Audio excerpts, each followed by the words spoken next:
In a small town marked by loss and silence, a boy finds a reflection of his own pain in the scars of an abandoned dog. But what begins as a simple act of kindness turns into a fight for truth, justice, and a second chance for both of them. How far would you go to protect the one you love? Discover how courage can flourish even in the deepest shadows.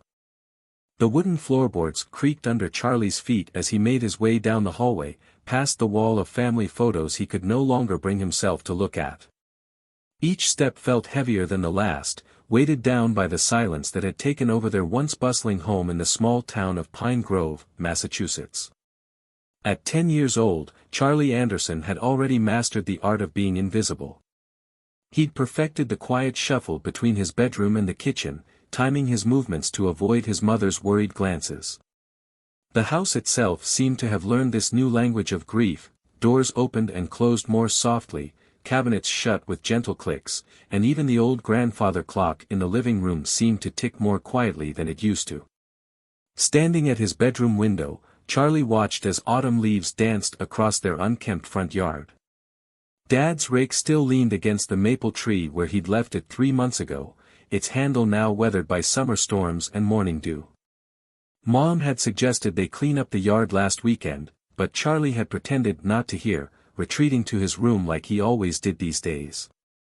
The afternoon sun cast long shadows through his window, reminding him that another day was slipping away. Charlie pulled his father's old astronomy book from under his pillow, running his fingers over the worn cover. The book still smelled faintly of his dad's workshop, a mixture of wood shavings and the peppermint candies he always kept in his pocket. 3 months, 2 weeks, and 4 days had passed since the accident, but Charlie still couldn't bring himself to read past the chapter they'd last explored together. "Charlie." His mother's voice drifted up from downstairs. "Dinner's ready, honey." He didn't answer immediately, knowing she wouldn't push. That was their new normal. She'd call, he'd eventually come down, and they'd eat in a silence punctuated only by the scraping of forks against plates and the hollow sound of ice shifting in water glasses. Instead of responding, Charlie grabbed his jacket from the hook behind his door. The late September air was getting cooler, and he knew the trail behind their house would be empty this time of day. It was his escape route, the one place where he didn't have to pretend that everything was okay or worry about his mother's concerned expressions. "I'm going for a walk," he called out, his voice barely above a whisper. He didn't wait for a response, knowing his mother would let him go. She always did now, perhaps understanding his need for space or maybe just too tired to argue. As he descended the stairs, Charlie caught a glimpse of his mother in the kitchen. She stood at the counter, her back to him, shoulders slightly hunched as she stirred something in a pot. Her dark hair was pulled back in a messy ponytail, and she wore one of Dad's old flannel shirts, the sleeves rolled up to her elbows. The sight made his chest tighten, and he quickly looked away. The screen door closed behind him with a soft thud, and Charlie stepped into the cooling afternoon air. Their neighborhood was quiet, most families still at work or school activities. He'd stopped going to after-school programs weeks ago, unable to bear the pitying looks from teachers and the awkward attempts at conversation from classmates who didn't know what to say to the boy whose father would never pick him up again. The trail entrance was barely visible now, overgrown with late summer weeds and brambles. Dad had always kept it cleared, spending Sunday afternoons maintaining the path that led to their favorite fishing spot by Miller's Creek. Charlie pushed through the vegetation, ignoring the way the thorns caught at his jacket. The familiar path helped quiet the thoughts in his head. Here, among the towering oaks and maples, he didn't have to be the boy who'd lost his father. He could just be Charlie, moving through the woods like any other kid, following the dappled sunlight that broke through the canopy above. He was about halfway to the creek when he heard it, a soft whimper, barely audible over the rustle of leaves in the breeze. Charlie froze, listening intently.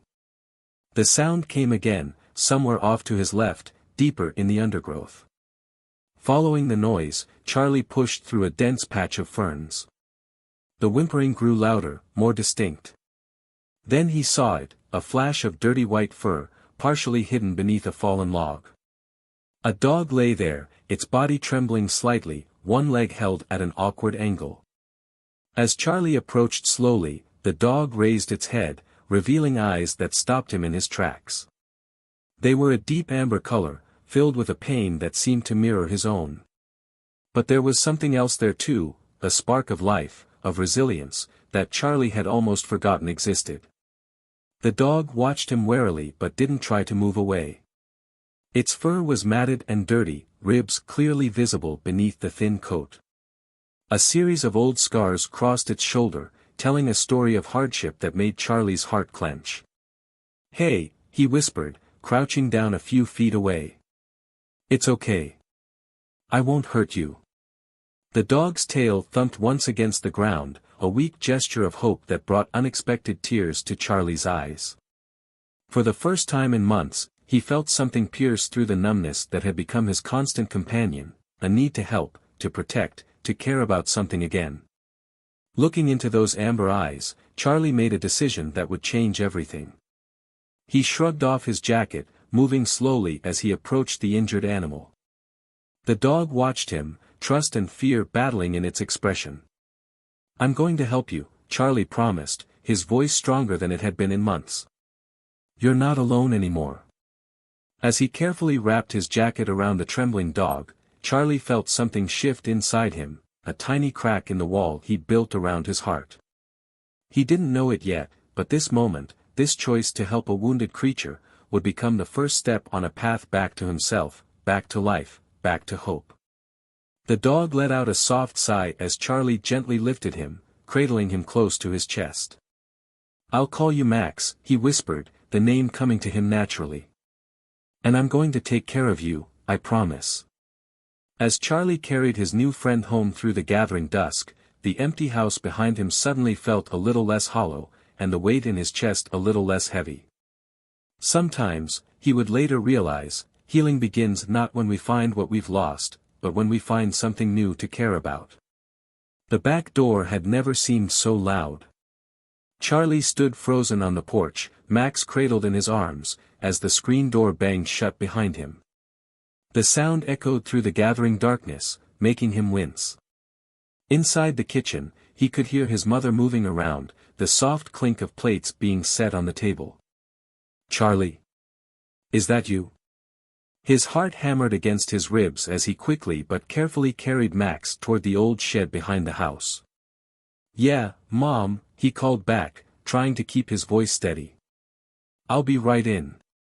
The shed had been his father's workshop, a place where weekend projects came to life amid the smell of sawdust and varnish. Charlie hadn't set foot inside since the accident, but now he pushed open the heavy wooden door with his shoulder, disturbing a thin layer of dust that danced in the beam of fading sunlight. Max whimpered softly as Charlie gently laid him on an old blanket that still draped his father's workbench. "Shoo," he whispered, running a trembling hand over the dog's matted fur. "You have to be quiet, okay? Just for a little while." The workshop looked exactly as his father had left it, half-finished birdhouses lined the walls, and tools hung in their designated spots on a pegboard. A partially carved piece of wood still sat in the vise, waiting for hands that would never return to shape it. Charlie swallowed hard and forced himself to focus on Max. The dog's leg was swollen but didn't appear to be broken. Charlie had watched enough animal rescue shows to know he needed to clean the wounds, but his knowledge ended there. He needed supplies, water, food, maybe some bandages. The problem was, all of that was in the house. "I'll be right back," he promised Max, whose amber eyes followed his every movement. "Don't worry." Inside the house, the warmth of the kitchen wrapped around him like a forgotten embrace. His mother stood at the sink, her back to him as she washed dishes. The table was set for two, steam rising from bowls of chicken soup that made his stomach clench with guilt. "Sorry about dinner," he mumbled, shuffling toward the bathroom. "I'm not really hungry." His mother turned, and Charlie caught the flash of hurt in her eyes before she masked it with a tired smile. "You need to eat something, honey. You've barely touched your food all week." "Maybe later," he said, slipping past her. In the bathroom, he grabbed the first aid kit from under the sink, stuffing it under his sweatshirt. His reflection in the mirror caught his attention, cheeks flushed, eyes bright with purpose for the first time in months. Back in the kitchen, he filled a plastic container with water while his mother's back was turned. "I'm going to do some homework," he announced, voice cracking slightly on the lie. "Charlie." His mother's voice stopped him at the door. "I was thinking, maybe we could watch a movie together tonight. Like we used to." The hope in her voice made his chest ache. "Maybe tomorrow," he said softly, not meeting her eyes. "I'm pretty tired." Instead of going upstairs, Charlie snuck back out to the shed as soon as the kitchen light clicked off. Max hadn't moved from the blanket but lifted his head when Charlie entered, tail thumping weakly against the workbench. "Hey, buddy," Charlie whispered, setting down his supplies. "Let's get you cleaned up." Working by the light of his phone's flashlight, Charlie carefully cleaned Max's wounds with antiseptic wipes from the first aid kit. The dog remained surprisingly still, only occasionally flinching when Charlie touched a particularly sensitive spot. As the dirt and blood washed away, Charlie could see the extent of the old scars that crisscrossed Max's body. "Who did this to you?" he murmured, anger burning in his throat as he traced a particularly nasty scar along Max's shoulder. The dog responded by gently licking his hand, as if trying to comfort him instead of the other way around. After bandaging the worst of the cuts, Charlie arranged the blanket into a makeshift bed. He'd smuggled some leftover chicken from the kitchen, which Max ate carefully, his tail wagging with each bite. The simple act of caring for another being awakened something in Charlie that had been dormant since his father's death, a sense of purpose, of being needed. As the night deepened around them, Charlie sat cross-legged beside the workbench, telling Max about his dad in whispered tones. He talked about the fishing trips they used to take, the astronomy lessons in the backyard, the way his father could fix anything. Words that had been locked inside him for months flowed freely in the darkness of the shed, with only Max's gentle breathing as accompaniment. "He would have liked you," Charlie said finally, his voice thick with unshed tears. "He always wanted us to get a dog, but Mom said we weren't ready." He paused, running his fingers through Max's fur. "I guess now we have to prove her wrong." A sudden noise from the house made Charlie jump. He peered through the shed's dusty window to see his mother's bedroom light click on. "I have to go," he whispered to Max, who looked up at him with understanding eyes. "But I'll be back first thing in the morning, I promise." Before leaving, Charlie made sure Max had enough water and was as comfortable as possible. He'd need to figure out a better solution soon, but for tonight, this would have to do. At the door, he turned back one last time. Max had already drifted off to sleep, his chest rising and falling steadily in the dim light. For the first time in months, Charlie felt the stirring of hope in his chest, small and fragile, like a butterfly emerging from its chrysalis. As he crept back to the house, he realized that keeping Max wasn't just about saving a dog, it was about saving himself too. In his room, Charlie lay awake long into the night, making plans. He'd need food, better medical supplies, maybe some dog toys. The allowance he'd been saving might be enough to start with. More importantly, he'd need to figure out how to keep Max a secret from his mother until he could prove they were ready for this responsibility. As he finally drifted off to sleep, Charlie's last thought was of Max's resilient spirit, those amber eyes that seemed to understand exactly what it meant to be broken and afraid, yet somehow still able to trust. Tomorrow would bring new challenges, but for now, he wasn't alone anymore, and neither was Max. The next week passed in a blur of secret visits and carefully orchestrated excuses. Charlie had developed a routine: wake up early, sneak food to Max before school, rush home afterward to check on him, and spend every possible moment in the shed until his mother called him in for dinner. The old workshop had transformed from a place of painful memories into a sanctuary of whispered conversations and gentle healing. Max's physical wounds were improving, but other scars, deeper ones, began to show themselves. Charlie discovered this on a crisp Saturday morning while bringing fresh water to the shed. He wore his father's old Red Sox cap, the one he'd found buried in the back of his closet. The moment he stepped through the door, Max's reaction shocked him. The normally gentle dog pressed himself against the far wall, trembling violently. A low whine escaped his throat, and his eyes, usually so trusting, were wide with terror. Charlie froze, confused by the sudden change in his friend's behavior. "Max? What's wrong, buddy?" The dog's gaze was fixed on Charlie's head, on the baseball cap. Understanding dawned slowly, bringing with it a wave of anger toward whoever had hurt Max so badly that even a simple hat could trigger such fear. Charlie slowly removed the cap, letting it fall to the floor. "It's just me," he whispered, crouching down and holding out his hand. "See? Nobody's going to hurt you anymore."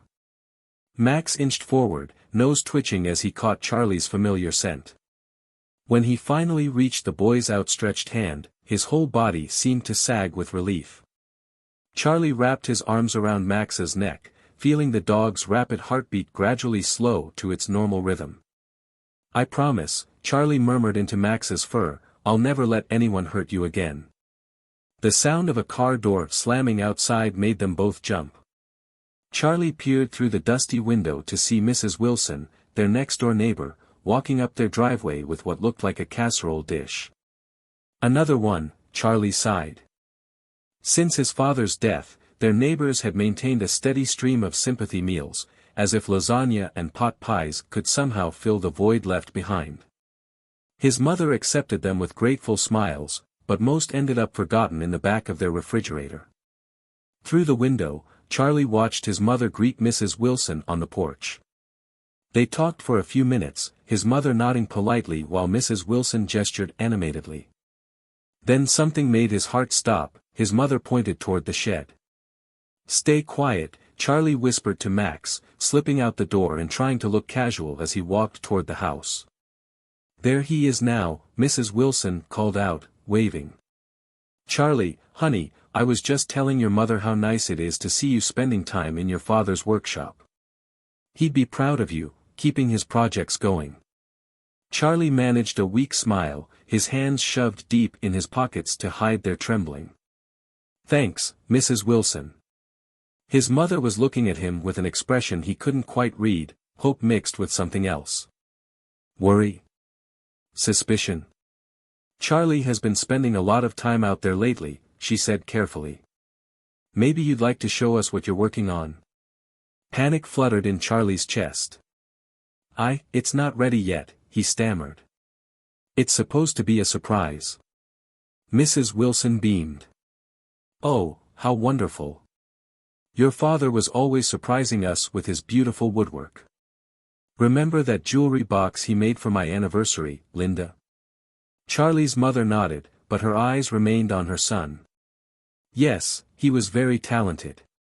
She paused, then added softly, "I miss watching him work." The weight of her words hung in the air between them. Charlie looked down at his shoes, unable to meet her gaze. He knew she was hoping he'd found some way to connect with his father's memory, and the guilt of his deception sat heavy in his stomach. After Mrs. Wilson left, his mother turned to him. "You know, Charlie, we could work on something together in the shed. If you want." The offer, so tentatively made, nearly broke his resolve. Maybe later," he managed, before retreating to his room. That evening, after his mother had gone to bed, Charlie snuck back out to the shed. Max greeted him with his usual quiet enthusiasm, and Charlie spent the next hour examining his father's unfinished projects in the dim light of his phone's flashlight. "I don't know how to finish any of these," he confessed to Max, running his fingers over the smooth surface of a half-carved duck.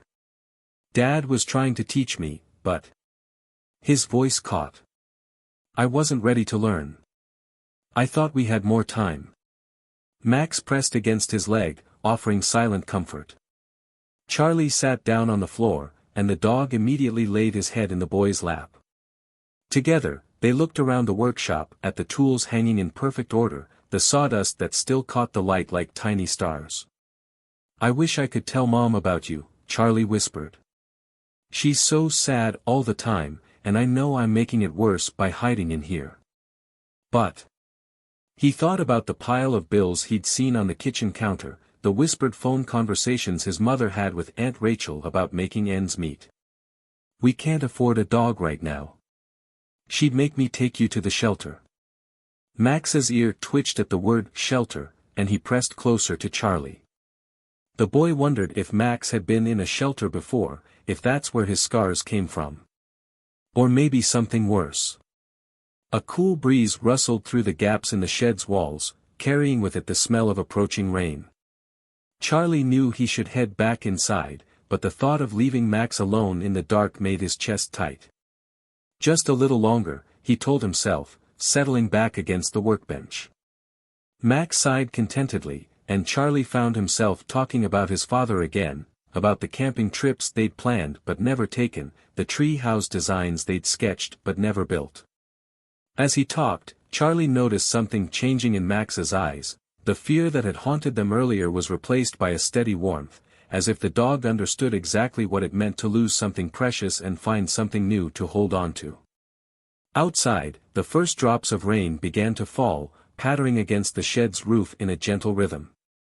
Charlie knew he was running out of time. Soon he'd have to make a decision about Max, face his mother with the truth, deal with whatever consequences came. But for now, in the quiet darkness of his father's workshop, with Max's steady presence beside him, he felt almost at peace. We'll figure it out, he promised Max, and himself. Somehow, we'll find a way to make this work. The rain continued to fall, washing away the dust of another day, while inside the old shed, a boy and his dog held onto each other, each healing the other's hidden scars one quiet moment at a time. The first signs of trouble appeared on a Thursday morning, 2 weeks after Charlie had found Max. He was walking to school, taking his usual route past Miller's General Store, when a bright yellow flyer caught his eye. His heart nearly stopped when he saw what was printed on it: "Lost dog, reward offered." Charlie ripped the flyer from the telephone pole before he could even think about what he was doing. His hands trembled as he read the description: white male dog, medium-sized, distinctive scar on left shoulder. There was no photo, but the description matched Max perfectly. The contact information listed only a phone number and the name, Frank. Crumpling the paper into a tight ball, Charlie shoved it deep into his backpack. His mind raced with possibilities, none of them good. Could this, Frank, be the person responsible for Max's scars? The one who made him terrified of baseball caps? The school day passed in a blur of anxiety. During lunch, Charlie overheard 2 sixth graders talking about a creepy guy asking questions at the dog park about a missing pet. His description made Charlie's stomach churn: tall and broad-shouldered, wearing a worn leather jacket and, Charlie's heart clenched, a baseball cap. By the time the final bell rang, Charlie was nearly running home. He burst into the shed, startling Max, who had been dozing on his makeshift bed. The dog's tail began wagging at the sight of him, but Charlie couldn't shake his unease. "Someone's looking for you," he whispered, sitting cross-legged beside Max, "but I won't let them find you. I promise." Max tilted his head, those expressive amber eyes seeming to understand the gravity of the situation. He pressed his nose against Charlie's hand, a gesture that had become his way of offering comfort. A knock at the front door of the house made them both freeze. Charlie crept to the shed window, watching as his mother answered it. His blood ran cold when he saw who stood on their porch, a tall man in a leather jacket, holding a stack of flyers. Through the shed's thin walls, Charlie could hear fragments of their conversation. "Been missing for almost 3 weeks now. Haven't seen any strays in the area. Appreciate you keeping an eye out." Charlie held his breath until the man left, watching as he walked down their driveway and got into a battered pickup truck. Only when the truck's engine faded into the distance did he release the tension in his shoulders. Max whimpered softly, and Charlie realized the dog was trembling. Even through the shed's walls, even after all this time, Max had recognized that voice. "It's okay," Charlie soothed, running his hands through Max's fur. "He's gone now. I won't let him hurt you again." But keeping that promise was becoming more complicated. That evening at dinner, his mother brought up the visitor. "There's a man looking for his lost dog," she said, watching Charlie push food around his plate. "He seems pretty worried. Said the dog's been with him for years." Charlie kept his eyes on his plate. "Oh. I thought." His mother hesitated. "I thought I heard barking coming from the shed yesterday. While you were at school." The fork slipped from Charlie's fingers, clattering against his plate. "Probably just the Webster's dog next door," he said quickly. "You know how he gets when the mail truck comes." His mother set down her own fork, fixing him with a steady gaze. "Charlie, is there something you want to tell me?" The moment stretched between them, heavy with unspoken words. Charlie thought about Max, alone and afraid in the shed. He thought about the scars on the dog's body, the terror in his eyes at the sight of a baseball cap. He thought about the man in the leather jacket, searching the neighborhood with his stack of flyers and his lies about years of ownership. "No," he said finally, the word tasting bitter in his mouth. "Nothing." His mother's face fell, and Charlie saw the hurt flash across it before she could hide it. "Okay," she said softly. "But you know you can talk to me about anything, right? Like you used to. Like you used to." The words hit Charlie like a physical blow. Before Dad died, he had told his mother everything. They'd been a team, the three of them, sharing jokes and stories around the dinner table. Now their meals were silent affairs, punctuated only by the scrape of cutlery and the weight of everything left unsaid. "I know," he mumbled, but they both knew it wasn't true anymore. After dinner, Charlie retreated to his room, but sleep wouldn't come. Around midnight, he snuck back out to the shed. Max greeted him with quiet joy, and Charlie buried his face in the dog's fur, letting the tears he'd been holding back all day finally fall. "I don't know what to do," he confessed in the darkness. "Mom's getting suspicious, and that man, Frank, he's not going to stop looking." He pulled back to look into Max's eyes. "But I can't let him take you back." "I won't." Max licked his cheek, and Charlie managed a weak smile. Together, they sat in the quiet of the workshop, surrounded by his father's unfinished projects and the ghost of easier days. Outside, a half-moon cast long shadows across the yard, and somewhere in the distance, a train whistle echoed through the night like a lonely cry. Charlie knew things couldn't continue like this forever. Sooner or later, something would have to give. The man in the leather jacket would keep searching, his mother would keep asking questions, and the weight of his secrets would keep growing until they crushed him. But for now, in the safety of the shed, with Max's steady heartbeat against his side, Charlie allowed himself to believe that love could be stronger than fear, that truth could overcome lies, and that sometimes the family you choose is as important as the family you're born into. As he finally drifted off to sleep, his head resting against Max's warm side, Charlie made a decision. Tomorrow, he would start looking for proof of Frank's true nature. If he could show everyone who this man really was, maybe then he could keep Max safe without having to hide anymore. What he didn't know was that tomorrow would bring challenges he never could have anticipated, and that the time for hiding was rapidly running out. The Pine Grove Public Library had always been Charlie's safe haven, a quiet place where he and his father used to spend Saturday mornings exploring books about stars and distant planets. Now, on a chilly October afternoon, Charlie sat at one of the old computers in the reference section, his fingers hovering over the keyboard as he gathered his courage. Mrs. Henderson, the elderly librarian who had known Charlie since he could barely reach the checkout counter, watched him with concern from her desk.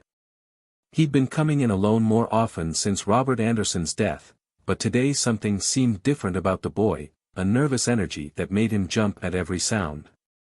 Charlie typed Frank and the phone number from the flyer into the search engine. Nothing useful appeared. He tried different combinations, adding Pine Grove and dogs to his search, but the results were frustratingly vague. "Need any help, dear?" Mrs. Henderson's voice made him startle. "No, thanks," he replied quickly, minimizing the browser window. Just research for school. She lingered for a moment, and Charlie could feel her watching him with that same worried expression all the adults in his life seemed to wear these days. Finally, she returned to her desk, and Charlie resumed his search. After an hour of dead ends, he was about to give up when a link caught his eye, a news article from a small town about 50 miles away. His heart began to race as he read, "Local man charged with animal cruelty, 3 dogs rescued." The article was 2 years old and didn't name the accused, but mentioned a suspect fitting Frank's description who had fled before trial. Charlie hit the print button with trembling fingers. As he waited by the printer, a familiar voice echoed through the library's quiet space. "I've been asking around town about a missing dog," Frank was saying to Mrs. Henderson. "White fur, medium-sized. Goes by the name of Ghost." Ghost. Charlie's breath caught in his throat. Was that what Frank had called Max? The name seemed wrong somehow, cold and distant, nothing like the warm, loving creature Charlie had come to know.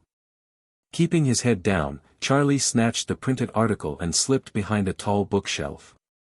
Through the gaps between books, he could see Frank leaning against the circulation desk, his baseball cap casting shadows over his face. "Poor man," Mrs. Henderson was saying. "Losing a pet is horrible. I'll certainly keep an eye out." "Appreciate it," Frank replied, his voice carrying an undertone that made Charlie shiver. "Dog's got some behavioral issues. Need special handling." Charlie's fingers tightened on the paper in his hands. Behavioral issues? The only issue Max had was his terrified reaction to men in baseball caps, and now Charlie knew why. The library's front door chimed as Frank left, but Charlie waited several minutes before emerging from his hiding place. As he hurried toward the exit, Mrs. Henderson called out to him. "Charlie. Your mother called while you were on the computer. She asked if you could come straight home." A fresh wave of guilt washed over him. He told his mother he was going to the library to work on a school project, which wasn't entirely a lie, but he knew she worried when he was out too long these days. The walk home seemed longer than usual, the printed article burning a hole in his backpack. Every passing car made him tense, expecting to see Frank's pickup truck. When he finally reached his street, he noticed something that made his heart skip, fresh tire tracks in the mud near their driveway. Charlie ran to the shed, bursting through the door. Max was there, safe but clearly agitated, pacing in tight circles. When he saw Charlie, he pressed himself against the boy's legs, trembling slightly. "Did he come here?" Charlie whispered, dropping to his knees beside Max. "Did you hear him?" Max's only response was to burrow closer, and Charlie wrapped his arms around him, feeling the dog's rapid heartbeat. They stayed like that for several minutes, until Max's trembling subsided. The sound of the back door opening made them both freeze. "Charlie," his mother called. "Are you out there?" "Just a minute," he shouted back, quickly making sure Max had water and food. "I'll be right in." But when he stepped out of the shed, he knew immediately that something was wrong. His mother stood on the back porch, holding something in her hand, a familiar yellow flyer. "Mrs. Wilson gave me this," she said quietly. "She said she saw you tearing down others like it around town." Charlie's mouth went dry. "There's more," his mother continued, and now he could hear the strain in her voice. "That man, Frank, he came by again while you were out. He said he heard barking coming from our property." "Mom, I can explain, can you?" She took a step closer, and Charlie could see the tears in her eyes. "Because right now, all I know is that my son, who used to tell me everything, has been lying to me. Spending hours in his father's workshop, sneaking around, tearing down lost dog posters." Her voice broke on the last words, and Charlie felt his own eyes filling with tears. The weight of his secrets pressed down on him like a physical thing. "I was going to tell you," he whispered. "But you have to understand, Frank, he's not who he says he is. Look. He pulled the article from his backpack with shaking hands. I found this at the library. He hurt other dogs before. That's why Max is so scared of. He stopped, realizing his mistake too late. Max? His mother asked softly. The shed door creaked behind them, and they both turned to see Max standing in the doorway, his amber eyes moving between mother and son. In the fading afternoon light, his scars were clearly visible against his white fur. For a long moment, nobody moved. Then Max took a tentative step forward, his tail giving a single, hopeful wag. Charlie looked at his mother, seeing the mix of emotions crossing her face, shock, understanding, and something else he couldn't quite read. When she finally spoke, her voice was barely above a whisper. Charlie, what have you done? The kitchen felt smaller than Charlie remembered, the walls pressing in as he sat at the table across from his mother. Max lay at his feet, refusing to leave his side even after they'd coaxed him into the house. The newspaper article Charlie had printed sat between them like a confession. 2 weeks, his mother said, breaking the heavy silence. You've been hiding him in your father's workshop for 2 weeks. It wasn't a question, but Charlie nodded anyway. And these scars? She gestured to Max, who lifted his head at her movement. You believe they came from this man? Frank? I know they did, Charlie said, his voice stronger than he expected. You saw how Max reacted when Frank came to the house. And the article, I read it, she interrupted, running a tired hand through her hair. But Charlie, we can't prove this is the same person. And even if it is, he's reported the dog as missing. Legally, his name isn't Ghost, Charlie burst out, tears pricking at his eyes. It's Max. And he's not just a dog, Mom. He's my friend. He understands me, and I understand him, and we both know what it's like to. He stopped, choking on the words. His mother's face softened. To what, honey? To lose something, Charlie whispered. To be scared and alone. Max whined softly, pressing closer to Charlie's legs. After a moment's hesitation, he moved to rest his head on Charlie's mother's knee. She looked down at the dog, and Charlie saw something shift in her expression as Max gazed up at her with those soulful amber eyes. He's so gentle, she murmured, carefully running her fingers over Max's head. Hard to believe anyone could. A sharp knock at the front door made them all jump. Max immediately retreated under the table, trembling. Through the kitchen window, Charlie caught a glimpse of a familiar leather jacket. It's him, he whispered, panic rising in his throat. His mother stood, her face set in a determined expression Charlie hadn't seen since before his father died. Stay here, she ordered, her voice leaving no room for argument. Both of you. Charlie held his breath as he listened to his mother open the front door, keeping one hand on Max's fur to steady them both. Evening, ma'am, Frank's voice drifted in from the entryway. Sorry to bother you again, but I know my dog's around here somewhere. Heard him barking clear as day. Mr. Foster, his mother's voice was surprisingly steady. I thought I was clear earlier. We haven't seen your dog. Look, I don't want any trouble. Frank's tone changed, becoming harder. But that dog is my property, and I have reason to believe, property? His mother's voice cut through Frank's like steel. Interesting choice of words. Tell me, Mr. Foster, have you reported your property to the police? Filed an official missing pet report? Because I'd be happy to call them right now. A tense silence followed. Charlie could picture Frank's face, imagining the same expression that had terrorized Max into submission. That won't be necessary, Frank said finally, his voice tight with barely controlled anger. But this isn't over. That dog is dangerous, unstable.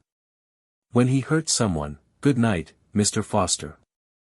The finality in his mother's tone was followed by the sound of the door closing firmly. Charlie waited until he heard the truck's engine fade away before releasing the breath he'd been holding. His mother returned to the kitchen, her hands shaking slightly as she gripped the back of her chair. Mom. Charlie ventured quietly. She looked at him for a long moment, then at Max, who had emerged from under the table and was watching her with cautious hope. "We need to be smart about this," she said finally. "That man, your father, would never have let him near our home." She paused, swallowing hard. "And neither will I." Relief flooded through Charlie. "You mean? We can't keep Max in the shed anymore," she continued, her practical nature taking over. "It's not safe or healthy for him. He'll have to stay in the house." She held up a hand as Charlie started to speak. "But Charlie, this isn't over. That man knows Max is here, and he's not going to give up easily. We need help." "The police?" Charlie suggested, remembering the article. His mother nodded. "And maybe." She hesitated. "Maybe it's time to call Uncle Ben." Charlie sat up straighter. Uncle Ben was his father's brother, a lawyer in Boston who had offered to help after the accident. His mother had been too proud to accept then, determined to handle everything on her own. "You think he could help?" "He specializes in family law, but he might know someone who handles animal abuse cases." She looked down at Max, who had moved to stand between them, as if trying to bridge the gap that had grown over the past months. "And more importantly, he always said we could count on him. Maybe it's time we did." Charlie felt tears welling up again, but for a different reason this time. "I'm sorry I didn't tell you about Max," he whispered. "I was scared you'd make me take him to a shelter, and after Dad." His mother came around the table and pulled him into a tight hug. "Oh, honey. I know you were trying to protect him. Just like you've been trying to protect me since your father died." She pulled back to look at him, her own eyes wet.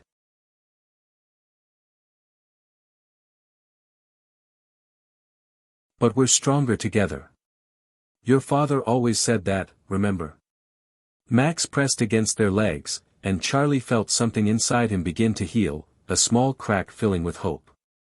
His mother was right, they couldn't hide anymore. Frank was still out there, angry and dangerous, but they weren't alone. As if reading his thoughts, his mother squared her shoulders. "First thing tomorrow, we're calling Uncle Ben. Then we'll take Max to the vet, he needs proper medical attention and documentation of those scars." "And Charlie?" She waited until he met her eyes. "No more secrets, okay? Whatever comes next, we face it as a family." Charlie nodded, reaching down to scratch behind Max's ears. The dog's tail wagged, and for the first time since finding him in the woods, Charlie felt truly hopeful. They had a long way to go, and Frank's threats still hung over them like storm clouds, but at least now they had a plan. And more importantly, they had each other. The waiting room at Riverside Animal Hospital smelled of antiseptic and anxiety. Charlie sat between his mother and Max on a hard plastic chair, one hand buried in Max's fur. The dog pressed against his leg, eyes darting nervously at every new sound. "It's okay," Charlie whispered, though his own heart was racing. They'd managed to get an emergency appointment first thing in the morning, thanks to his mother's friendship with Dr. Russell's wife through their book club. But sitting here, surrounded by posters of happy pets and their owners, Charlie couldn't shake the feeling that they were more exposed than ever. His mother was on the phone, speaking in hushed tones. "Yes, Ben, that's exactly what we're doing. Documentation of everything. No, he hasn't filed a police report, that's what made me suspicious too." Charlie tried to focus on her words instead of the memory of what they'd found that morning, all 4 tires of his mother's car slashed, a crude message scratched into the paint, "Give him back." They'd had to call Mrs. Wilson for a ride to the vet, making up a story about engine trouble. "Charles Anderson." A nurse called from the doorway, making them all look up. "Dr. Russell will see you now." The examination room was small but bright, with windows that looked out onto a garden filled with autumn flowers. Dr. Russell, a woman with kind eyes and silver-streaked hair, entered moments later. "So, this is our new friend," she said softly, noting Max's defensive posture. She crouched down slowly, letting Max approach her on his own terms. Linda filled me in on the situation. Don't worry, everything we document here will be official and admissible if needed. Charlie watched anxiously as Dr. Russell examined Max, photographing each scar and old injury, making detailed notes in her computer. His mother stood beside him, one hand resting protectively on his shoulder. These wounds, Dr. Russell said finally, her professional demeanor cracking slightly, they're consistent with systematic abuse. The pattern suggests. She paused, glancing at Charlie. It's okay, his mother said. He needs to understand everything. Dr. Russell nodded. The pattern suggests this dog was used as a bait dog in fighting rings. The defensive wounds here, she pointed to Max's shoulders, and these particular scars, it's a signature we unfortunately see too often. Charlie felt sick. A bait dog? You mean? They use gentler dogs to train fighting dogs, Dr. Russell explained quietly. It's illegal, of course, and absolutely horrific. But this boy, she stroked Max's head gently, he's a survivor. And now he has you. A commotion in the waiting room made them all turn. Through the door's window, Charlie caught a glimpse of a leather jacket, heard a raised voice demanding information about a white dog. His mother moved faster than he'd ever seen her move, pulling him and Max away from the door. Dr. Russell's face hardened as she strode to her desk and picked up the phone. Security, she said firmly into the receiver. Front waiting room, immediately. The next few minutes were a blur. They heard more shouting, then the heavy footsteps of the hospital's security guards. Through it all, Charlie held on to Max, who trembled but stood his ground, no longer trying to hide. When things quieted down, Dr. Russell returned to them. He's gone. We got his license plate number and security footage. I'm calling the police myself, this kind of harassment is unacceptable. Thank you, Charlie's mother said, her voice shaking slightly. Is there another way out? Dr. Russell led them through a back door that opened onto the garden. Mrs. Wilson was waiting in her minivan, looking worried. Linda. What's going on? I saw that awful man. Later, Charlie's mother said quickly, helping Max into the van. Right now we need to get home. But home, Charlie realized as they drove, wasn't safe anymore either. Not with Frank escalating like this. His mother seemed to read his thoughts. We'll stay with Uncle Ben for a few days, she announced. He's already offered, and his firm has connections with animal rights advocates. We can figure out our next steps from there.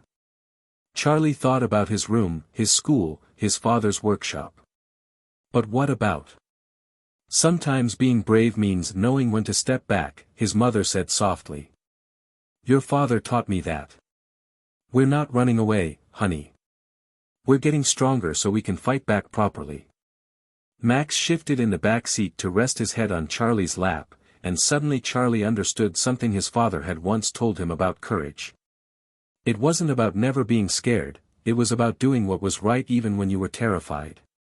When they got home, his mother moved with practiced efficiency, packing essentials while Charlie gathered Max's food and the blanket from the shed.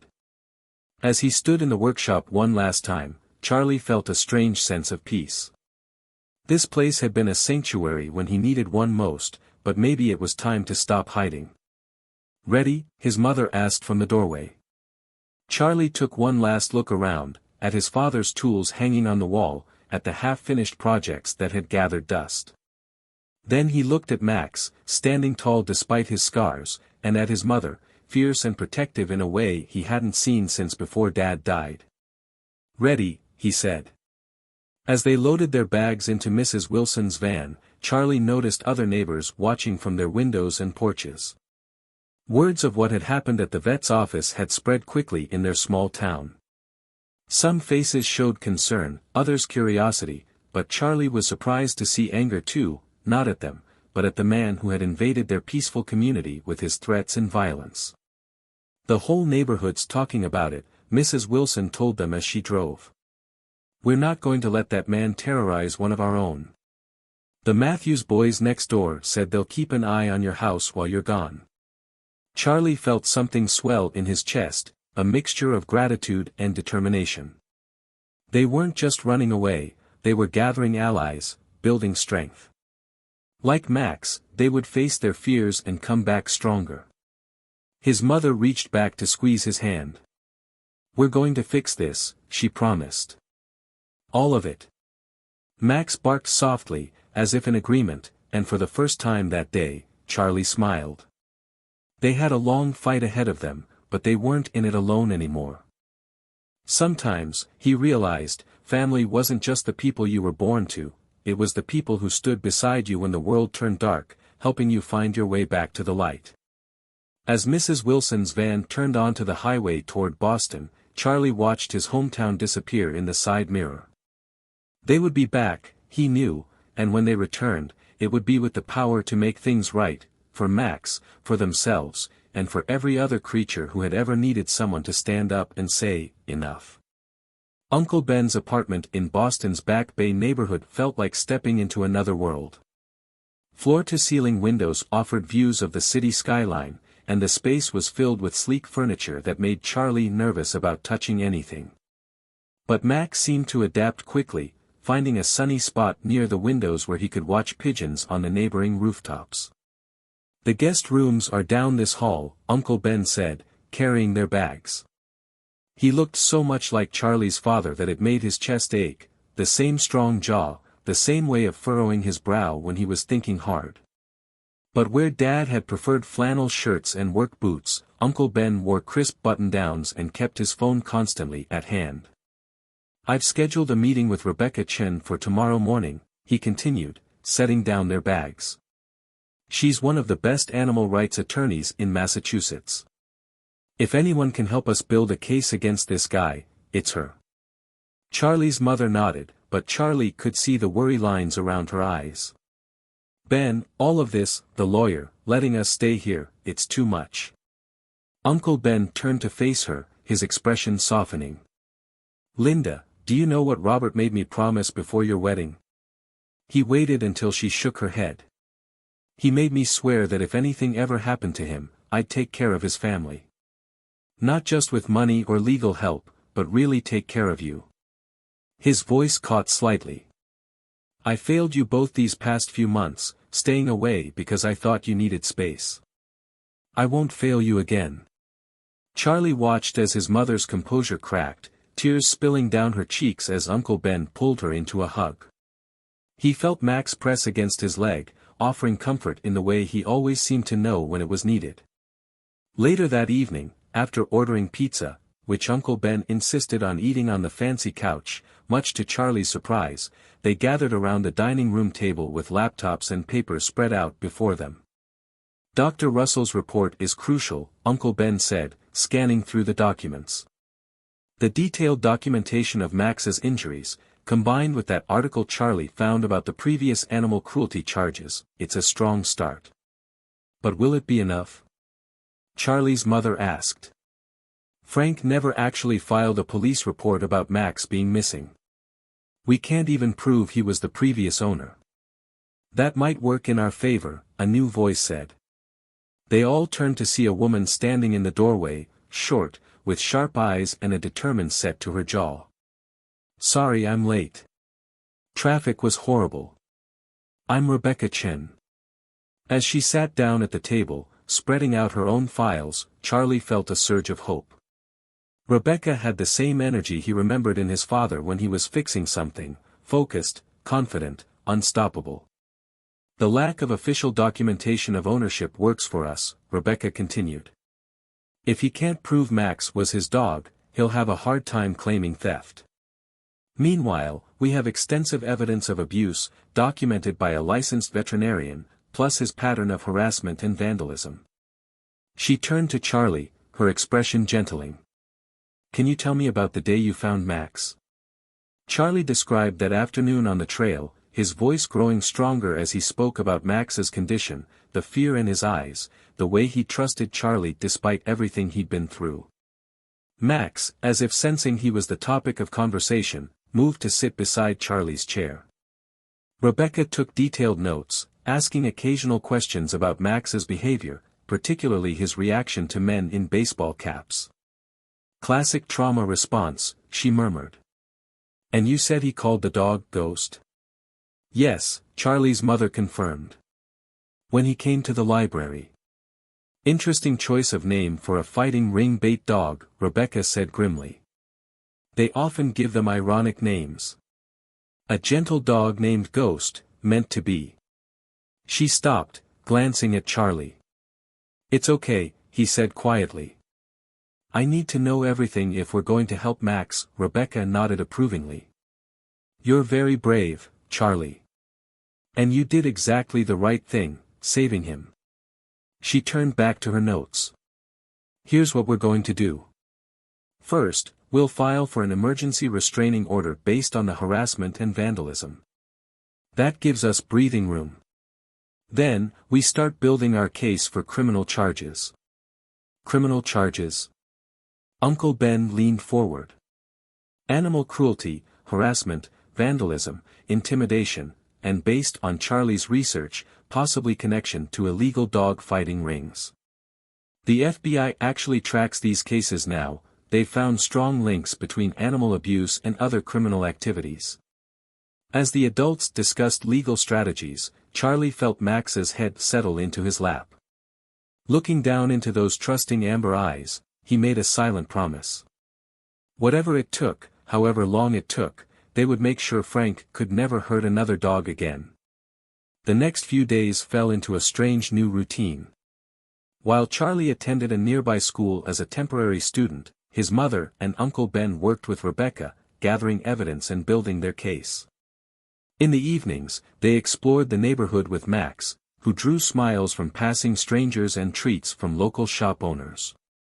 But it was the quiet moments that meant the most, sitting with Max in the window seat, watching the city lights come on as the sun set, helping his mother cook dinner in Uncle Ben's barely used kitchen, listening to Uncle Ben tell stories about Dad when they were kids. One evening, about a week into their stay, Charlie found his mother sitting alone on the balcony, staring out at the city. "Mom. Are you okay?" She smiled, making room for him on the chair. "Just thinking about your father. He would be so proud of you, Charlie. Standing up for what's right, protecting someone who needed help, that's exactly who he raised you to be." Charlie leaned against her shoulder, feeling the warmth of her arms around him. Max padded out to join them, settling at their feet like a guardian. "I miss him," Charlie whispered. "Me too, honey. Every day." She kissed the top of his head. "But you know what? I think Max was meant to find us. Not just because we could help him, but because he could help us too. Sometimes the best way to heal is to help someone else heal."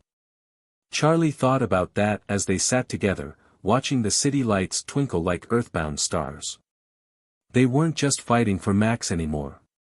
They were fighting for themselves, for their family, for everything his father had taught them about standing up for what was right. Tomorrow would bring more meetings, more preparations for the legal battle ahead. But for now, in this moment, Charlie felt stronger than he had in months. They had a plan, they had allies, and most importantly, they had each other. Max sighed contentedly at their feet, and Charlie smiled. Sometimes, he realized, the family you needed found you exactly when you needed it most. The courthouse loomed before them, its stone steps slick from an early morning rain. Charlie gripped his mother's hand as they followed Rebecca chin up those steps, Uncle Ben bringing up the rear. They'd left Max at the apartment. As much as Charlie wanted him there, Rebecca had explained that today's hearing was just about the restraining order. "Remember," Rebecca said, turning to face them at the top of the steps, "let me do most of the talking. Linda, you'll need to testify about the harassment and vandalism. Charlie, you might not have to speak today, but be prepared just in case." Charlie nodded, his throat tight. He was wearing his one good suit, the one they bought for Dad's funeral, now slightly too short at the ankles. His mother had gotten misty-eyed seeing him in it this morning, but had simply straightened his tie and kissed his forehead. The courtroom was smaller than Charlie expected, nothing like the ones he'd seen on TV. Their footsteps echoed on the polished floor as they made their way to their seats. Rebecca arranged her files with practiced efficiency, occasionally whispering reassurances to them. When Frank entered, Charlie felt his mother stiffen beside him. He looked different in court clothes, a ill-fitting suit replacing his usual leather jacket, his face clean-shaven. But his eyes were the same, cold and angry as they swept across the room, lingering on Charlie with an expression that made Uncle Ben shift protectively closer. "All rise," the bailiff called, and Charlie scrambled to his feet as the judge entered, a tall woman with steel-gray hair and sharp eyes. The hearing began with Rebecca presenting their case. She laid out the pattern of harassment methodically, the slashed tires, the scratched threats on the car, the incidents at the vet's office and library. Charlie listened as his mother testified, her voice growing stronger as she described finding their vandalized car, the threatening confrontations at their home. Frank's lawyer, a nervous-looking man with a crooked tie, tried to paint it all as a misunderstanding. "My client was simply trying to recover his lost pet," he argued. Any aggressive actions were born of frustration at having his property wrongfully withheld. "Property?" The judge's voice cut through the courtroom like ice. "Are you referring to the dog that, according to these veterinary records, shows signs of systematic abuse consistent with illegal dog fighting operations?" "Those injuries could have come from anywhere," Frank's lawyer stammered. "And my client has never been convicted of any animal cruelty charges." "Because he fled before trial," Rebecca interjected, producing the article Charlie had found. "Your Honor, we have documentation of similar charges in Bristol County, where the defendant evaded prosecution by leaving the jurisdiction." The judge studied the papers before her, her expression hardening. Charlie held his breath, feeling Uncle Ben's steady hand on his shoulder. "Mr. Foster," the judge said finally, addressing Frank directly. "Do you have any documentation of ownership of this dog? Registration? Veterinary records? Adoption papers?" Frank shifted in his seat. "No, Your Honor. But, then let me be very clear." The judge's voice filled the courtroom. "I am granting the restraining order. You are to maintain a distance of at least 500 feet from the Anderson family, their residence, and their places of work and school. This includes any attempt to contact them through third parties." She fixed Frank with a stern gaze. "Violate this order, and you will face immediate arrest. Do you understand?" "Yes, Your Honor," Frank muttered, but Charlie saw his hands clench into fists. Outside the courthouse, rain had given way to weak sunshine. Rebecca was explaining next steps to his mother and Uncle Ben, discussing their criminal case strategy, but Charlie's attention was on Frank, who stood at the bottom of the steps with his lawyer. As if sensing Charlie's gaze, Frank looked up. The mask of courtroom civility slipped, revealing something dark and dangerous beneath. He smiled, not a real smile, but a twist of his lips that made Charlie's blood run cold, before turning and walking away. "Charlie." His mother's voice brought him back. "Ready to go home?" Home. Not Uncle Ben's apartment, he realized, but their real home. With the restraining order in place, Rebecca thought it was safe for them to return to Pine Grove. Charlie missed his room, his father's workshop, their quiet street. But the memory of Frank's smile nagged at him. "What if he doesn't stay away?" he asked quietly as they walked to Uncle Ben's car. "Then he goes to jail," Rebecca said firmly. "But Charlie, people like Frank, they want you to be afraid. That's how they maintain control. The best way to fight back is to live your life, to be happy, to show them they can't break your spirit." His mother pulled him close. "We're stronger now," she reminded him. "We have help, we have a plan, and most importantly, we have each other." That evening, as they packed for their return home, Charlie sat with Max in the window seat one last time. The city sprawled below them, lights twinkling in the gathering dusk. "We're going home tomorrow," he told Max, who wagged his tail at the excitement in Charlie's voice. Back to the workshop, and the trail where I found you, and your favorite spot under the maple tree. Max licked his hand, and Charlie hugged him tight, breathing in the familiar scent of his fur. They had won today's battle, but Charlie couldn't shake the feeling that the real fight was still to come. Uncle Ben found them there later, silhouetted against the city lights. "You okay, buddy?" Charlie nodded slowly. "Just thinking. Dad always said that doing the right thing isn't always easy." "No," Uncle Ben agreed, sitting beside them. "But he also said it's always worth it." He scratched behind Max's ears. "You know, your dad would be amazed by how much you've grown up these past few weeks. Standing up in court, protecting Max, being strong for your mom, he'd be so proud."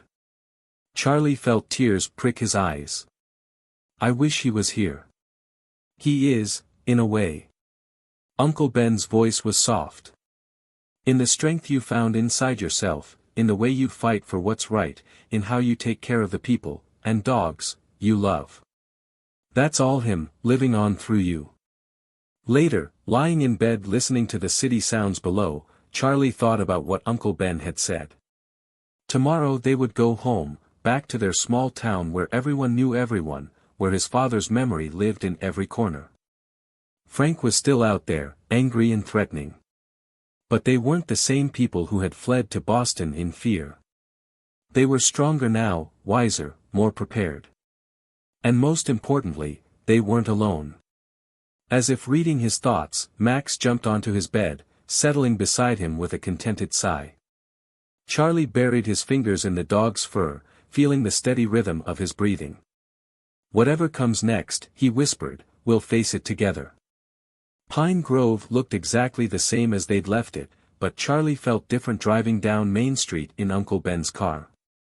The familiar shops and faces that had once seemed suffocating in his grief now felt like a protective circle around them.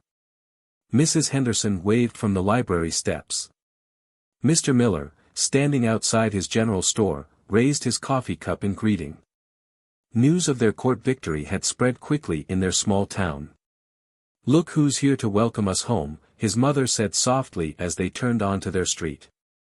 A small crowd had gathered in their driveway, Mrs. Wilson, the Matthews family, even Dr. Russell from the animal hospital. They held welcome home signs, and Charlie spotted several dog beds and boxes of supplies among the gifts. Max, who had been dozing in the back seat, perked up at the sight of so many people. But instead of showing his old fear of crowds, he wagged his tail, feeding off Charlie's excitement. The whole neighborhood pitched in, Mrs. Wilson explained as they got out of the car. "We've been taking turns watching the house, and Mr. Matthews installed security cameras, his company donated them. And look at this," Dr. Russell added, holding up an official-looking document. "The town council fast-tracked Max's registration. He's officially a resident of Pine Grove now." Charlie felt tears pricking his eyes as he watched Max cautiously accepting pets from their neighbors, no longer the terrified dog he'd found in the woods. His mother was right, they were stronger together. That evening, after the neighbors had gone home and Uncle Ben had headed back to Boston with promises to return for the upcoming hearing, Charlie sat with Max in the workshop. The space felt different now, no longer a hiding place, but a bridge between past and present. "Dad would have loved you," Charlie told Max, running his hands over the smooth wood of the half-finished duck carving. "He always said that broken things weren't ruined, they just needed someone to help put them back together." Max's ears suddenly pricked up, his body tensing. A moment later, Charlie heard it too, the crunch of tires on gravel, somewhere in the darkness beyond their property. "Come on," he whispered to Max, heart pounding as they slipped out of the workshop. The motion-activated security lights flooded the backyard, casting long shadows across the grass. Nothing moved in the darkness beyond. Inside, Charlie found his mother in the kitchen, already on the phone with the police. "Yes, we heard a vehicle." "No, we haven't seen anyone." "Yes, the restraining order is in effect." Max stayed close to Charlie's side as they double-checked the locks on all the doors and windows. His mother pulled him into a tight hug once she finished her call. "The police are sending extra patrols tonight," she assured him. And Rebecca said the criminal case is strong, the FBI is involved now, investigating the dog-fighting connection. Charlie nodded, but couldn't shake his unease. "He's not going to stop, is he?" His mother's face hardened with determination. "No, but neither are we. We're not running anymore, Charlie. This is our home, and Max is our family." That night, Charlie lay awake in his bed, listening to the occasional pass of police cars on their street. Max lay beside him, a warm, protective presence in the darkness. On his nightstand, his father's astronomy book sat open to their last shared chapter, Understanding the Stars. A soft tap at his door preceded his mother entering with 2 mugs of hot chocolate. "Couldn't sleep either?" she asked, settling on the edge of his bed. Charlie sat up, accepting the warm mug. "I keep thinking about what Dad would do. He'd be doing exactly what we're doing," she said firmly. "Standing our ground, protecting our family, fighting for what's right."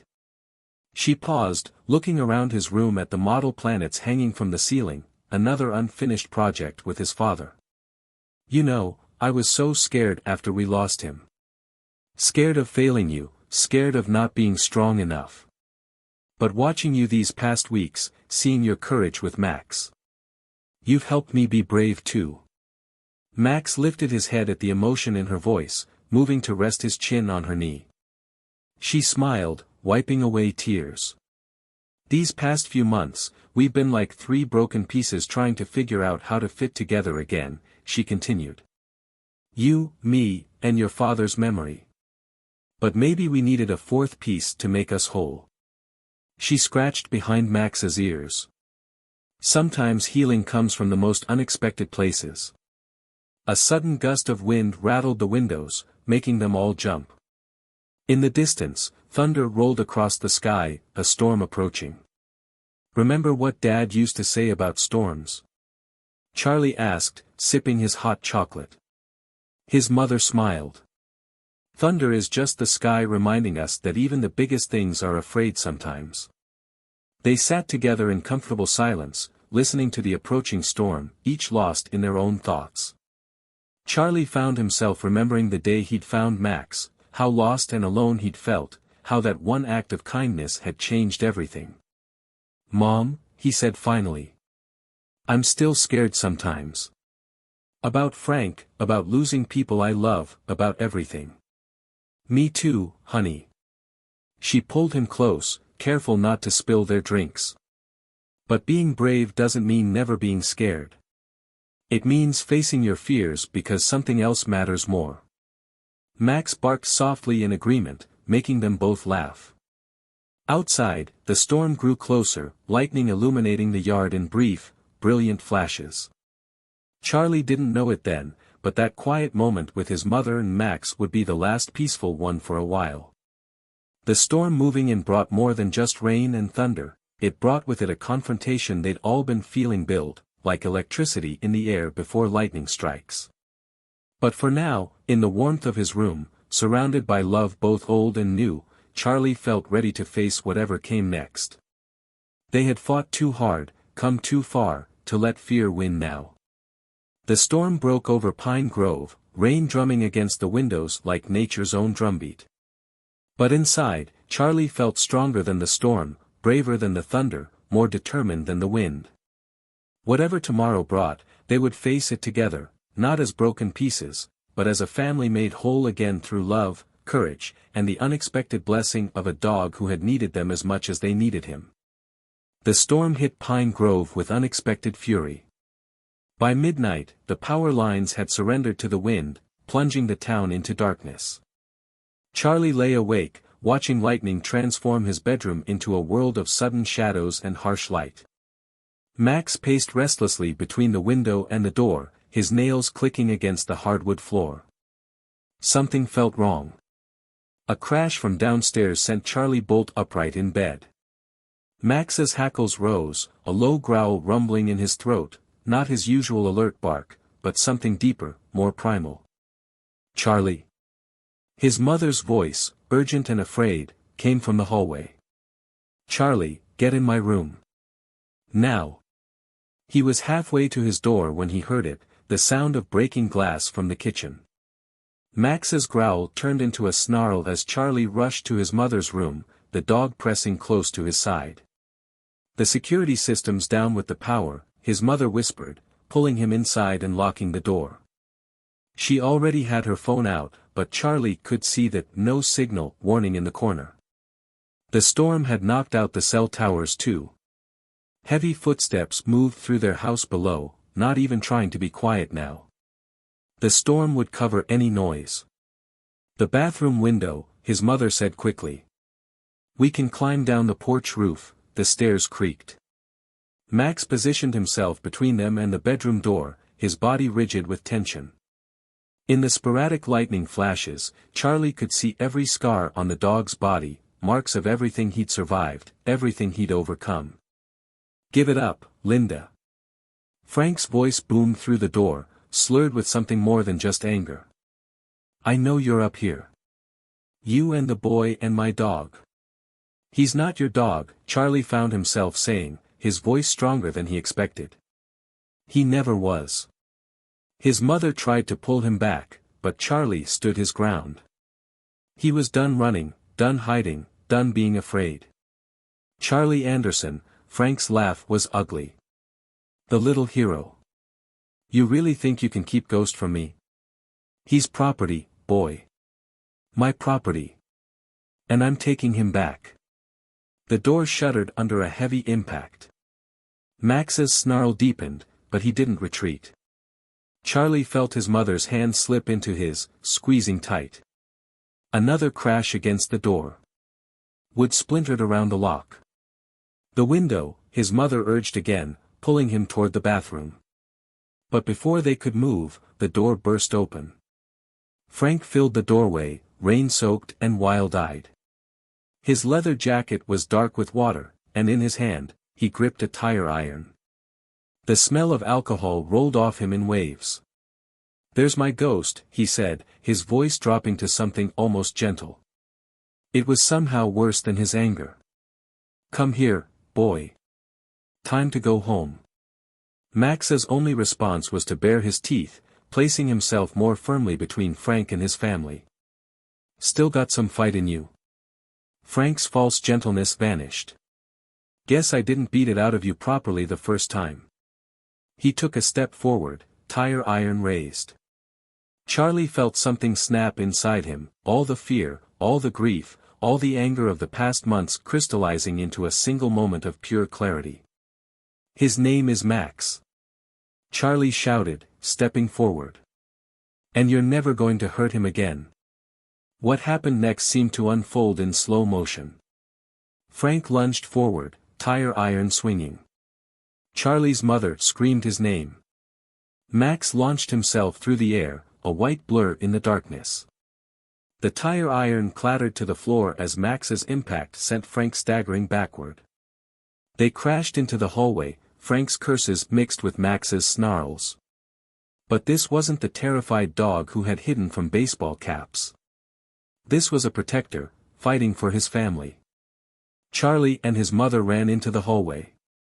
Frank was on his back, trying to fend off Max while reaching for the fallen tire iron. Without thinking, Charlie kicked it away, sending it clattering down the stairs. "Charlie, run," his mother yelled, grabbing a heavy photo frame from the wall. She swung it at Frank's reaching hand, forcing him to pull back. But Charlie didn't run. Instead, he grabbed the hall phone, the old landline his mother had insisted on keeping. In the chaos, no one had noticed it ringing, the 911 operator's voice tiny and tinny through the speaker. "Help is coming," he said, his voice steady. "It's over, Frank." As if understanding Charlie's words, Max backed off slightly, though he remained tensed and ready. Frank started to push himself up, but froze at the sound of sirens in the distance. "You don't understand," Frank spat, blood trickling from where Max had bitten his arm. "That dog was supposed to die in that ring. He was worthless, wouldn't fight, wouldn't even defend himself. But he wouldn't die either. Do you know what that cost me? He wouldn't fight because he's not like you, Charlie said, understanding finally clicking into place. He's better than you. Stronger than you. Because real strength isn't about hurting others, it's about protecting them. The sirens grew louder. Red and blue lights began to flash against the walls, cutting through the storm's darkness. Frank looked from the window to the stairs, calculating. But Max still stood between him and any escape route, and now they could hear boots on the front porch, voices calling out. Pine Grove Police. Everyone stay where you are. Charlie felt his mother's arms wrap around him, pulling him close as officers rushed up the stairs, weapons drawn. In moments, Frank was face down, being cuffed as his rights were read to him. Through it all, Max never moved from his protective position until a familiar voice called up from below. Linda. Charlie. Are you up there? Uncle Ben. Charlie called back, relief flooding through him. And Rebecca, his uncle's voice replied. The security company called us when the system went down. We were already on our way when the 911 call came through. As the police led Frank away, Charlie knelt beside Max, wrapping his arms around the dog's neck. Max's whole body trembled with leftover adrenaline, but his tail wagged as he covered Charlie's face with worried kisses. You saved us, Charlie whispered into Max's fur. You saved all of us. Outside, the storm was beginning to fade, the thunder growing more distant. Dawn wasn't far off, and with it would come a new day, one where they didn't have to look over their shoulders or fear shadows in the night. They had faced their worst fears together, and they had won. Not just survived, but triumphed. And as Charlie held Max close, his mother's hand on his shoulder and the first light of morning starting to creep through the windows, he knew that this victory belonged to all of them, every scared, broken piece that had somehow found the courage to become whole again. 3 months after the night of the storm, Charlie stood in his father's workshop, now transformed into a bright, clean space that smelled of fresh wood and possibility. The autumn sunlight streamed through newly washed windows, catching dust motes that danced in the air. Max lay in his favorite spot by the door, contentedly chewing a bone while keeping one eye on Charlie's progress. Almost done, Charlie told him, carefully sanding the edges of his latest project. On the workbench lay the fruits of weeks of patient work, a handmade dog bed, crafted from wood and love, with Max's name carved into the headboard in flowing script. The trial had ended yesterday. Frank had pleaded guilty to multiple charges, facing years in prison. The FBI had used his case to break open a multi-state dog fighting ring, saving dozens of dogs. Rebecca had called it a landmark victory, one that would help change how animal abuse cases were prosecuted. But for Charlie, the real victory was smaller and more personal. It lived in the way Max no longer flinched at sudden movements, in how he greeted strangers with a wagging tail instead of fear. It showed in the photos now hanging in their house, new ones, showing all 3 of them together, a family rebuilt and strengthened. The workshop door creaked open, and his mother stepped in, carrying 2 mugs of hot chocolate. How's it coming along? Just finishing up, Charlie said, stepping back to examine his work. What do you think? She set down the mugs and studied the dog bed, running her fingers over the smooth wood. It's beautiful, honey. Your father would be so proud. I used his tools, Charlie said softly. And I followed the techniques from his notebook. Remember how he always said measure twice, cut once. And sometimes measure 3 times, just to be sure, she finished with a smile. They shared a look of understanding. The pain of missing him would always be there, but it had softened into something they could hold together, like a well-worn photograph. Max got up and padded over, sniffing his new bed curiously before settling into it with a contented sigh. The fit was perfect.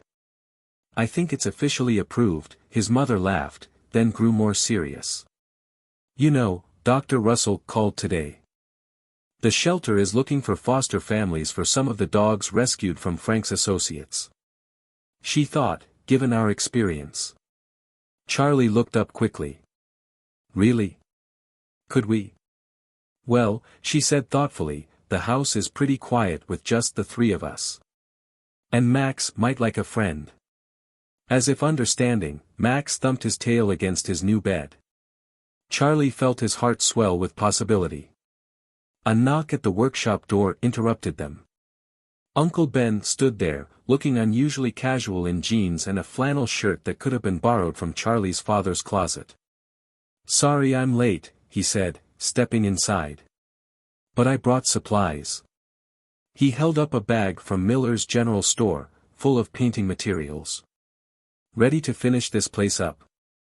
They'd been slowly renovating the workshop on weekends, turning it from a place of memories into a space for new beginnings.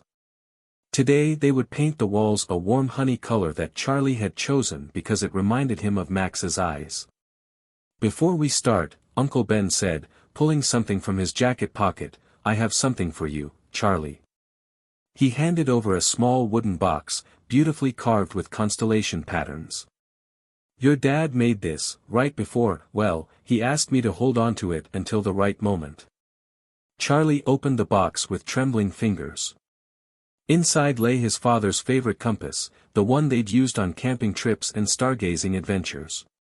A note in his father's handwriting read, "For Charlie, to help you find your way, even when the path seems dark. Love, Dad." Tears blurred Charlie's vision as he held the compass. His mother wrapped an arm around him, and Max pressed against his legs, offering comfort in the way he always did. "He knew," Charlie whispered. "Somehow he knew I'd need help finding my way." "And look how far you've come," his mother said softly. "We all have." They spent the rest of the afternoon painting the workshop, sharing stories and laughter. Max supervised from his new bed, occasionally bringing them his bone as an offering. The autumn sun moved across the sky, casting long shadows through the windows. As they cleaned up, Charlie noticed something remarkable. The workshop felt different now, lighter somehow. It was still full of his father's presence, but not in a way that ached. Instead, it felt like a bridge between past and future, between what was lost and what could still be found. That evening, they sat on the back porch watching the sunset. Max lay between Charlie and his mother, his head on Charlie's lap. Uncle Ben had stayed for dinner, and now sat telling stories about his and Dad's childhood adventures. "You know what your father would say about all this?" Uncle Ben asked, gesturing to encompass everything, the workshop, Max, their strengthened family bonds. Charlie touched the compass in his pocket and smiled. "That sometimes you have to get lost before you can find your way home." "Exactly." Uncle Ben nodded approvingly. "And that the best families are the ones we build together, one piece at a time." As if to emphasize the point, Max lifted his head and howled softly at the first star appearing in the twilight sky. Charlie laughed, remembering the frightened dog he'd found in the woods all those months ago. They had saved each other, really, Max from his past, and Charlie from his grief. His mother squeezed his hand. "What are you thinking about?" Charlie looked at their little family, at Max, strong and brave and loving, at his mother, who had found her own kind of courage, at Uncle Ben, who had helped them rebuild in more ways than one. He thought about his father's compass, guiding him still. "I'm thinking about tomorrow," he said. "About the new dogs we might foster, and finishing the workshop, and..."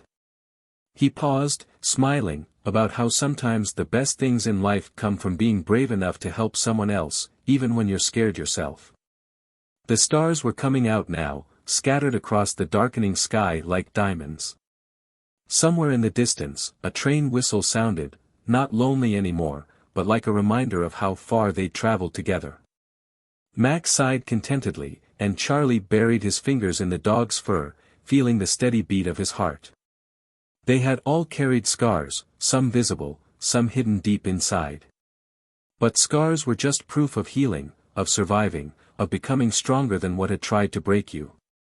And sometimes, Charlie now knew, the best way to heal your own heart was to help heal someone else's. That was the real gift Max had given them all, not just the chance to save him, but the chance to save themselves in the process. As night settled over Pine Grove, wrapping their little family in a blanket of stars and silence, Charlie felt at peace. Tomorrow would bring new challenges, new adventures, new chances to be brave.